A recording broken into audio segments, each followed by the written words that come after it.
Nós vamos fazer uma introdução sobre a nova matéria, angelologia. Nós vamos explicar o termo, nós vamos dar uma introdução, tá?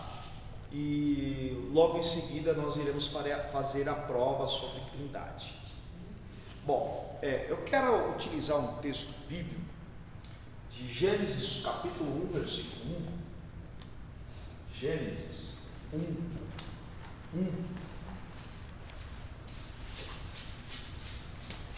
Aonde o texto bíblico vai dizer que Deus criou os céus e a terra.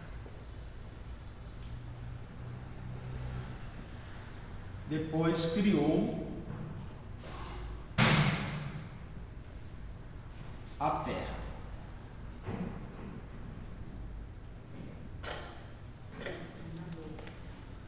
Isso aqui é importante a gente fazer essa observação, que a matéria que nós vamos estudar em si vai falar sobre a doutrina dos anjos. Já vou explicar o termo, já, tá? Doutrina dos anjos. E por que da importância de estudar sobre os anjos? Primeiro, porque são seres reais. Segundo, eles são seres atuantes, portanto, eles atuam ainda no mundo de hoje. E nós vamos ler alguns textos que provam a existência dos anjos trabalhando na esfera física, terrena. E depois, também porque Deus se utiliza e se utilizou dos anjos para intervir ou para agir na terra. Isso é muito importante a gente saber disso. A gente, quando fala de anjo, existe digamos assim, um certo preconceito, talvez essa seja a palavra correta, em relação à atuação dos anjos dentro de alguns ciclos evangélicos nos dias de hoje. Alguns de vocês talvez não pegou tempo em que em algum momento da história do pentecostalismo se valorizou muito a figura do anjo em detrimento ao evangelho, a palavra em si, ministrada, pregada. Ou seja, existia um certo momento da igreja, em alguns cantos ainda hoje isso é evidenciado, aonde a figura dos anjos começou a ganhar destaque na igreja. Em alguns cultos. Você dizer uma idolatria. Uma idolatria. Haja vista que em alguns ciclos pentecostais a figura dos anjos é cantada, é exaltada. Em alguns lugares até se destaca mais do que a própria atuação do Espírito Santo. Quem nunca ouviu falar eu vejo o anjo aqui, vejo o anjo lá, olha o anjo com a espada na mão, tal, supervalorizando a figura do anjo. Talvez esse assunto tem muitos louvores, principalmente corinhos, corinhos que cantam e falam da atuação dos anjos. Ou seja, a figura dos anjos supervalorizada em alguns ciclos cristãos. O autor da carta aos Hebreus vai condenar a supervalorização dos anjos. Por quê? Porque dentro de alguns ciclos isso não é exclusividade nossa, mas lá da época ali daquele começo da igreja primitiva, super também valorizou a figura dos anjos. Os anjos começaram a ser cultuados. E aí o autor da carta aos Hebreus vai dizer que Cristo é a preeminência. O evangelho, a graça, ela existe por causa da cruz, por causa do Cristo da cruz, e não pela figura do anjo. Então, quando eu digo assim que a questão do assunto anjos acaba sendo de certa forma tendo alguma tonalidade de preconceito, por causa dessa supervalorização que alguns dão aos anjos em detrimento à palavra de Deus ou ao próprio Cristo. Então, o termo anjo acabou, digamos assim, se tornando pejorativo por causa da supervalorização dos anjos em detrimento ao próprio Deus, ao poder de Deus, à presença de Cristo. Mas isso também não quer dizer que os anjos, eles não existem, não atuem, ou não atuem, né? Salmo 91, né? O autor do Salmo 91 vai dizer que o próprio Deus dará ordens aos seus anjos para não deixar os fiéis tropeçarem nos seus pés. Então, eu tinha essa dúvida, né? Porque os anjos não atuavam, porque, primeiro, como atuava em Israel, aí é um povo de fé, um povo escolhido, diferente, acredito, por causa da fé, então tem uma atuação maior dos anjos. E segundo, acho que pela descida do Espírito Santo, eu acredito que não precisou essa atuação contínua dos anjos, né? Porque agora a gente clama pelo Espírito Santo e ele age por ele, transforma ele. E os anjos, olha que coisa interessante, os anjos, em relação a isso você tem razão. Porém, a gente tem que olhar para a Bíblia e entender que os anjos terão um papel fundamental no arrebatamento, sim, no arrebatamento, na grande tribulação, sim, no reino milenar de Cristo e no juízo final. No juízo final. Terão o quê? Desculpa. Na grande tribulação, no arrebatamento, no reino milenar. A gente vai ter tudo isso na matéria, tá? Na apostila. Isso, e também no juízo final. Então, os anjos, eles atuaram, estão atuando hoje, tá? Isso não inviabiliza a manifestação do Espírito Santo, e os anjos terão um papel fundamental no futuro. Por exemplo, se você analisar, biblicamente falando, serão os anjos que terá a função de recolher nos 4 cantos da terra todos os salvos no arrebatamento. São os anjos que irão recolher as almas, as vidas, as nossas vidas que seremos arrebatadas.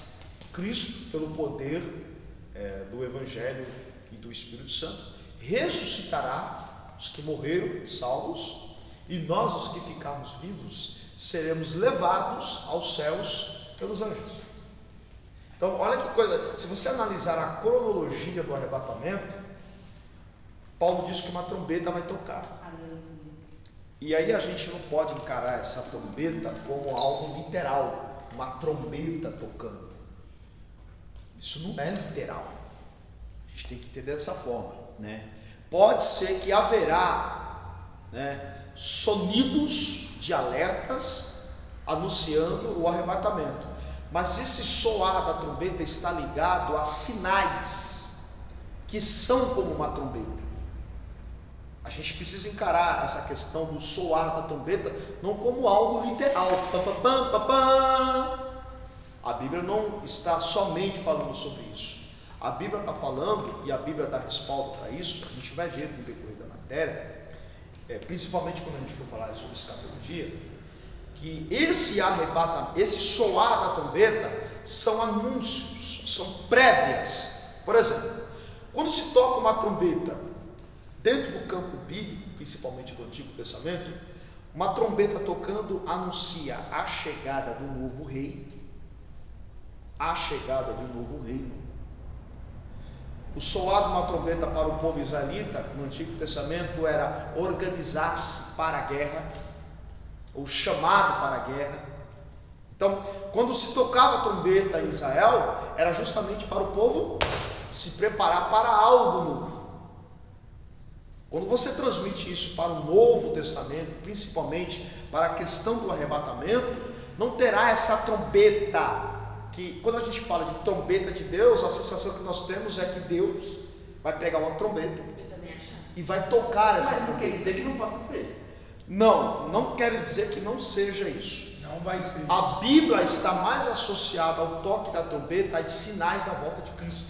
Que já está acontecendo. Exatamente. A trombeta já está tocando. Você entendeu? A trombeta já está tocando. É que a gente acha que a trombeta é Deus descendo da terra, ou um anjo pegando uma trombeta e tocando literalmente. A simbologia que eles trazem. Exatamente, é uma tipologia. Isso não impede que se ouvirá o sonido, mas essa trombeta tocando está associada a sinais. Que já está acontecendo. Exatamente. A trombeta já está tocando. Agora a vinda está a qualquer momento. Sim, a qualquer momento. Gente, a gente chegou no estágio. A gente chegou no estágio de que Jesus está a qualquer momento a arrebatar a sua. A qualquer momento. Não resta mais nada para acontecer para que a trombeta toque. Eu estava vendo na internet, não sei se é verdade, e assim, eu não me especifiquei o porquê, mas eu não sei, eu vi que o senhor você até compartilhou alguma coisa, homem com mulher, mulher com mulher, homem com homem, não é dito não é coisa da igreja, alguma coisa assim, eu não lembro agora. Porque eles estão legalizando mesmo o negócio de casamento gay, não é? Sim, é uma coisa que está. Não, isso não é de hoje, já tem muito tempo que já está atuando dessa forma. As trombetas tocando. A trombeta está tocando, entendeu? Tanto que você pode ver que esses dias você viu que uma simples postagem lá daquele jogador de vôlei já está virando um caso. Não, eu acredito que chegará um momento que ser hétero será crime. Ou será, eu sou hétero, já é motivo das pessoas já te odiarem. Professor, eu vou falar para o senhor, eu creio que daqui uns dias, não vai demorar muito, mas já não vai poder pregar mais a palavra fora do tempo. Não, já não se pode usar determinadas palavras. Então, mas eu creio que já vai vir uma lei abolindo essa liberdade de expressão. Sim. Sobre aquilo que nós acreditamos. Já há uma força oculta que já atua dessa forma contra a pregação do Evangelho em si. Já não se pode pregar algumas coisas, porque você pode, vamos lá, se você pregar determinados assuntos e usando determinadas palavras, você pode ser enquadrado no crime de homofobia. Foi o que aconteceu com o pastor, foi uma pastora, né? Eu já vi testemunho de pessoas que chegou para ministrar e é abordado atrás da cortina, né? Não pode isso, fale isso, não pode isso, fale aquilo. Porque veja bem, se tiver, hoje já está assim, se tiver, vamos uma pessoa homoafetiva no culto, por exemplo, e de repente ela se sente ofendida por alguma palavra referente à opção dela, ela pode sair muito bem do culto e ir para uma delegacia. O J.A., aquele cantor que era gospel, ele denunciou outro dia. Tá passando que ele se assumiu, né? Ele se assumiu, agora ele tá só o sangue. E aí ele denunciou não sei se foi uma igreja ou foi uma seguidora. Então, veja bem, nós já estamos vivendo nesse momento, mas esse assunto da aula, né? Nós estamos falando da atuação dos anjos. Preocupante. Em relação ao arrebatamento, trombeta tocará, os anúncios da volta do Cordeiro do arrebatamento serão comunicados. Em seguida, Deus dará ordem aos seus anjos, né? Você pode pegar como base bíblica 1 Coríntios capítulo 15 e 1 carta de Tessalonicenses capítulo 4. Desculpa, 1 Coríntios. 1 Coríntios capítulo 15, né? A partir aí do versículo 45 em diante. E também 1 Tessalonicenses capítulo 4. Ele dará ordem aos seus anjos, os anjos recolherão, que aí é onde haverá o arrebatamento, né? Nós seremos levados ou conduzidos pelos anjos do Senhor. Tessalonicenses o que, professor? Capítulo 4. E aí os anjos entregarão, né, as nossas vidas ao Espírito Santo. O Espírito Santo ele fará aquele papel do pajem. Lembra do casamento? O arrebatamento é um casamento, tá, gente? É o casamento da noiva com o seu noivo. Então, vocês lembram da figura do pajem no casamento? Do pajem. Vocês sabem o que é o pajem? Não. O pajem é aquele o pai que acompanha a noiva até o altar e entrega ela ao noivo. Também aquela figura das crianças que vem com a aliança. As damas de honra. A dama de honra. Ali é o pai. O Espírito Santo fará a entrega da noiva ao noivo. O noivo convida para as bodas do cordeiro. Essa é a cronologia do arrebatamento. Os anjos terão função específica. Você vai ver anjos na grande tribulação anunciando o castigo. Saiu voando o anjo. Você lê isso em Apocalipse. E o anjo voou e anunciou as pragas. E o anjo pegou e lançou uma praga sobre o mar, e uma terça parte da terra, dos animais viventes, marinhos morreram. Você vai ver a atuação dos anjos no Apocalipse. E de fato, ali não se trata de algo figurativo, é algo real. Então, os anjos, o assunto dos anjos, o estudo dos anjos, eles são importantes, porém a gente tem que saber o papel de cada ser da hierarquia angelical, que nós vamos estudar daqui para frente. Eu citei um texto aqui bastante importante, Gênesis 1, versículo 1. No princípio, e aí a gente precisa entender esse no princípio. No princípio do quê? No princípio da onde? Primeiro, a gente, antes de falarmos da criação, pastor Eduardo, primeiro a gente precisa entender que esse no princípio não cabe a Deus, porque Deus não tem princípio. Como é que surgiu Deus? Não tem início. Deus não tem início, Deus não tem princípio. Então esse no princípio não cabe a Deus. Talvez isso aí seja a maior loucura. Portanto, por exemplo, um ateu, ele vai contestar, ele vai chegar a essa conclusão. Mas como é que surgiu Deus? Por isso que não tem como se explicar a eternidade de Deus. Deus, ele é por si só. Então, esse no princípio de Gênesis 1 não cabe a Deus, porque Deus, ele é eterno, ele não tem início. Então, esse no princípio cabe às coisas criadas por Deus. As criações de Deus. Por isso que nós, cristãos, nós cremos no criacionismo de Deus e não no evolucionismo de Darwin, de Charles Darwin, na teoria da evolução. A teoria da evolução ensina que o homem veio do macaco e o mundo passou a existir a partir de uma grande explosão chamada Big Bang. Entendeu?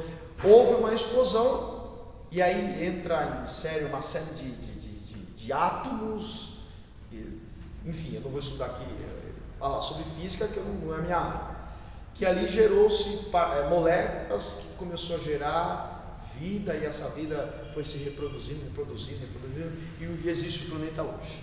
Então, nós não cremos na teoria do evolucionismo ou da teoria da evolução, nós cremos no criacionismo de Deus. E esse criacionismo de Deus não envolve ele, porque Deus não tem início. Como é que Deus se criou? Qual é o início de Deus? Não tem. Então, esse no princípio, pastora Débora, esse no princípio trata-se da criação de Deus, ou das criações de Deus. E qual foi a primeira criação de Deus? Primeiro, a Bíblia diz que ele criou os céus. Veja, tanto na língua hebraica como na língua portuguesa, nós vamos ver aqui que se trata do termo no plural, os céus. A gente tem ideia de que o céu é esse pano azul, ou esse forro azul que está sobre as nossas cabeças, que nossos olhos conseguem detectar. Biblicamente falando, existem três céus. Até porque se Deus é espiritual, ele não ia colocar um céu que nossos olhos conseguem enxergar. Sim. Aliás, até a própria tecnologia explica que há esse além de um céu.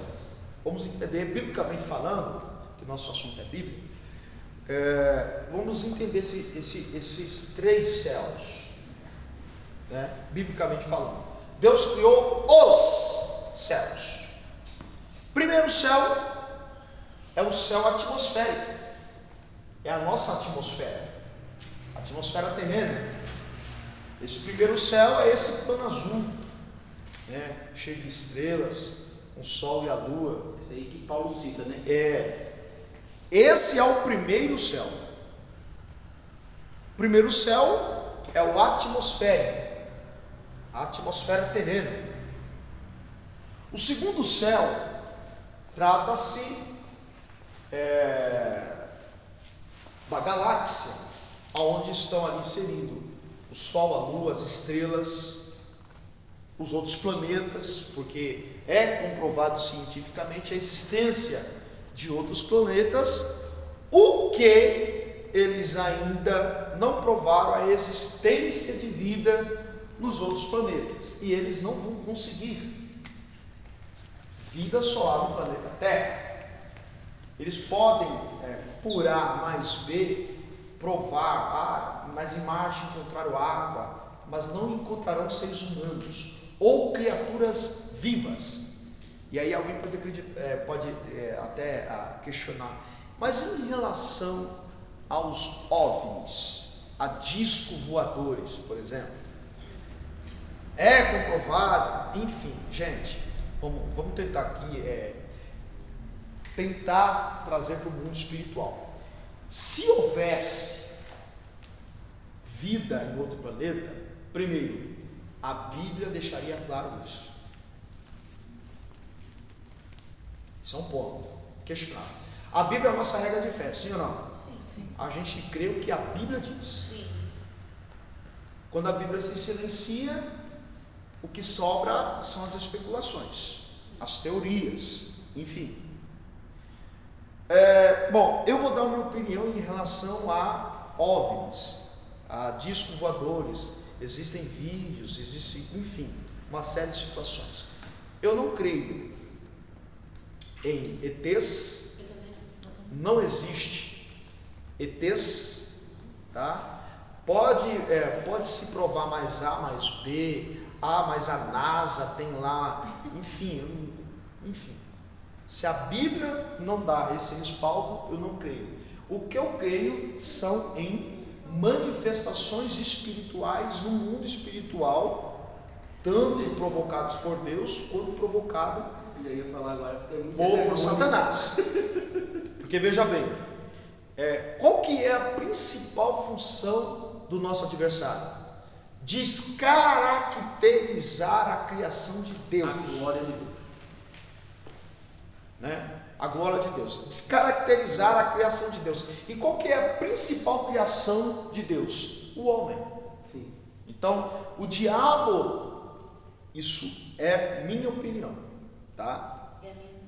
Se o diabo traz a ideia de que existe vidas em outros planetas e Deus não deixou isso claro, então é mais uma tentativa do nosso adversário em descaracterizar a principal criação de Deus.